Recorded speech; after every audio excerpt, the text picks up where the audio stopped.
morning, Junior 5. Let's make a small revision about what we had taken before in the school.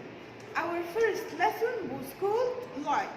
But to understand the meaning of light, there is a small term we should understand it first, and it's called energy. So energy, we can say that it's the ability to do work or make a change. So any one of us, to be able to do any activity, we should have an energy. And light is one of the forms of energy. We have many forms of energy in our life, as light energy and sound energy, magnetic energy and electric energy. Light, our lesson, is one of these forms. So we can define light as it's one of the forms of energy. But light has a very big variable range, but our eyes can see even a small or a specific range of this light, which is called visible spectrum. So visible spectrum, it's the light energy that can be seen. It's only the range that can our eyes see it, called a visible spectrum. And light come to us from sources of light. Sources of light as sun and candles, kerosene lamps, electric lamp. But sun is the main source of light to Earth. The second part in our lesson is the properties of light. We have some property of light that you should keep it in your mind. Number one, light travels in a straight line. So we call traveling of light in a straight line. Light can't travel in a curved line. It just travels in a straight line. And as a result of this property, two phenomena are happening. Number one, formation of image through narrow holes. If I have a narrow holes, and the word narrow means very small, I can form an image through them. And this image becomes a minimized image and an inverted image from the body. Number two, formation of shadow. Shadow, it's a darkened area which is formed when light falls on an opaque object.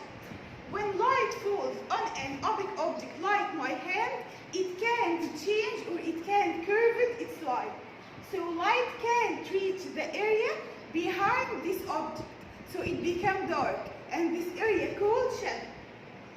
Property number two is transmitting light through different materials. Materials can be classified according to their ability to transmit light to three types. Type number one, called transparent material. Type number two, semi-transparent materials. And type number three, opaque material.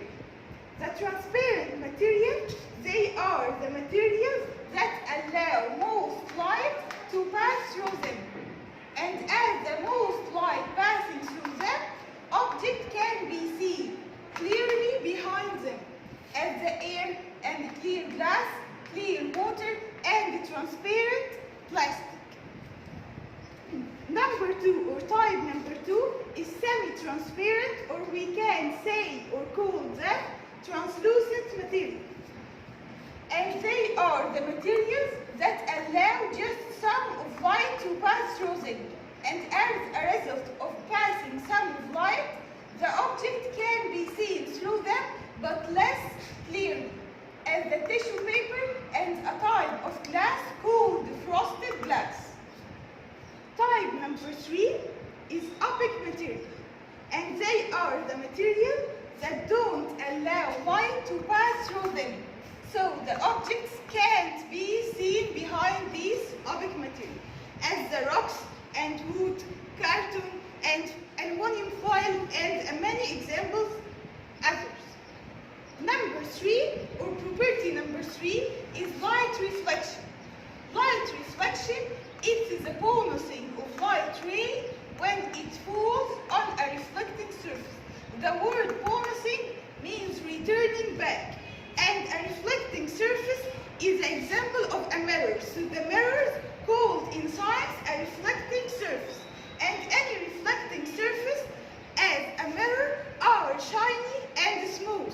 The surface of the mirror shiny and smooth surface. And when the light reflection happened in one direction, it's called a regular reflection.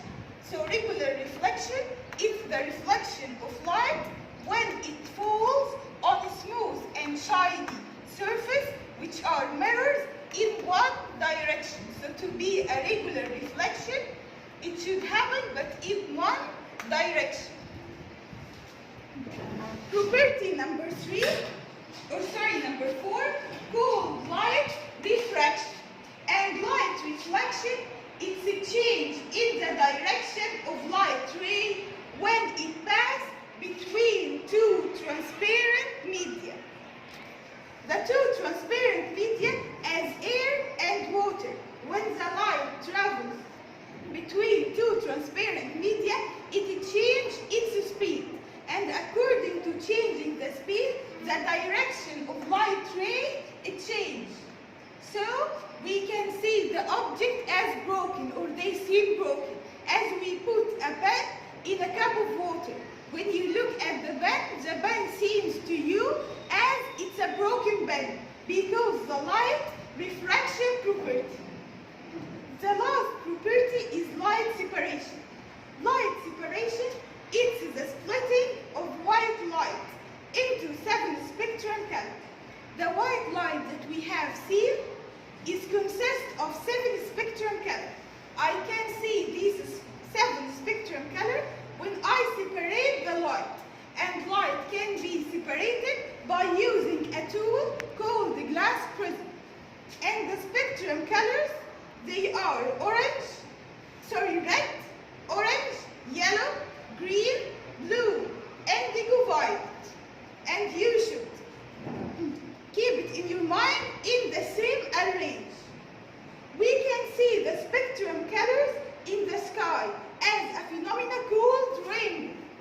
And the rainbow appears in the sky during the rainfalls because the drops of water inside the cloud act as a big glass prism. So it separates the sunlight and we can see the rainbow in the sky.